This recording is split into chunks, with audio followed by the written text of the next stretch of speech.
So picture this, a boat, just sailing by itself for 10 whole days. No one at the helm. That's a real story that happened right off the Pacific coast, and it kicked off this huge search that had even the most experienced sailors scratching their heads. We're going to dive into the story of the FV Karolee and its captain who just vanished. And here she is. This is the fishing vessel Karolee. For 10 days, this boat just chugged along, heading south on autopilot. It covered nearly 400 miles of open water like a ghost ship on a mission. And when the Coast Guard finally managed to catch up and board it, they found everything exactly where it should be. The only thing missing? The captain. So yeah, finding an empty boat like that, it just leaves you with one huge, haunting question. To even try to answer it, we've got to go on a bit of a journey ourselves. We'll go from the middle of the massive, empty Pacific Ocean all the way back to the really close community that knew this fisherman as a friend, a mentor, even family. All right, so to really get a handle on this whole mystery, first we have to look at the journey itself. The boat. It tells the first part of the story. It's like this silent witness that traveled for hundreds and hundreds of miles with nobody steering. What's so wild is how precise the journey was. It was almost eerie. So on August 8th, Joel Kawahara makes his last call. And then, for days, the boat's tracking system just shows it moving south at a constant 4 knots. An aircraft finally spots it, and get this, the lights are still on. A day after that, the Coast Guard gets on board, and nothing. Totally empty. This wasn't some kind of wreck, It was a real-life ghost ship. And here's where the puzzle gets even deeper. The Coast Guard finds absolutely no sign of a struggle. No distress calls. All the safety gear is right where it should be. The life raft hadn't even been touched. It's literally like the captain just vanished into thin air. So to have any hope of figuring this out, we've got to learn about the man himself. Yeah, because to understand what could have possibly happened out there, you really have to understand the man. This wasn't just some random fisherman. Joel Kawahara, well, he was a bit of a legend in his community. For Joel, fishing wasn't just a job. The sea it was in his blood. His boat, the Karolee, that was his life's work. Everybody knew that boat. He was truly at home out on the water. It's where he mixed his passion with this incredible sense of responsibility, not just for the ocean, but for all the other fishermen out there too. And man, was he respected. He was a Highliner of the Year, a big-time advocate for the environment, and, get this, a scientist.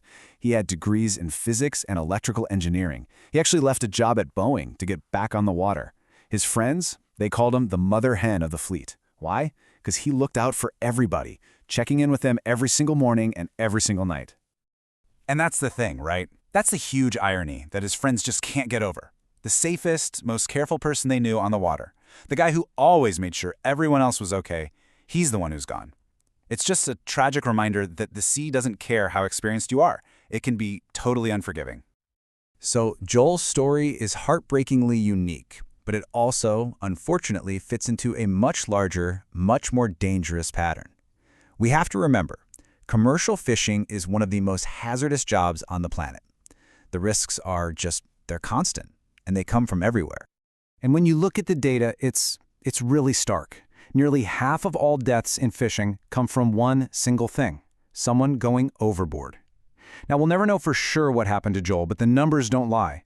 A simple slip on a wet deck, or getting tangled in gear for just a second, that is the #1 danger for any fisherman out there on their own. Okay, so you can pretty much break these dangers down into 3 big buckets. First, you've got your major vessel disasters. We're talking flooding, capsizing, the whole boat going down.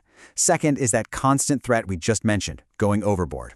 And third is equipment just failing. A bilge pump gives out, the electronics go haywire. For a fisherman working alone, any one of those things can turn into a deadly crisis in the blink of an eye. But this next statistic might be the most sobering one of all. There was a study, it looked at a period of almost 10 years.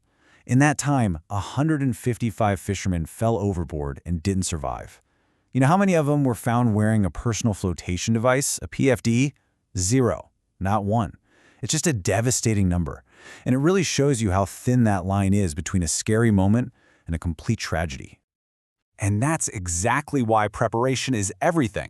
When things go wrong at sea, you don't have time to think. The response has to be instant. Survival isn't just about being a skilled sailor. It's about having the right gear ready to go, like that PFD, and knowing exactly what to do when every single second counts.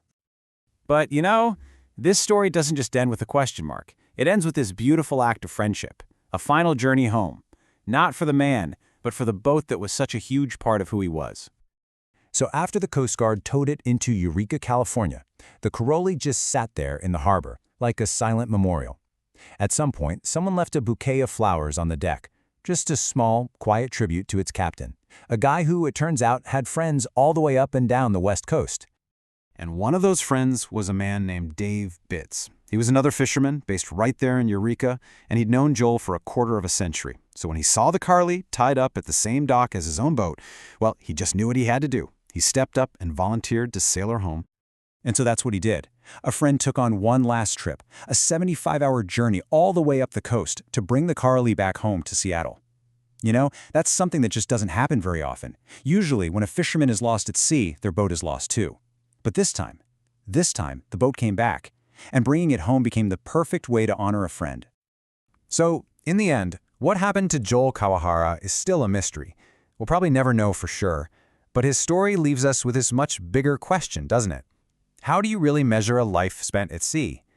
Maybe it's not about the size of the catch or the number of miles you've sailed. Maybe it's measured in the community you helped build, the respect you earned, and in the kind of friends who will sail your boat all the way home for you.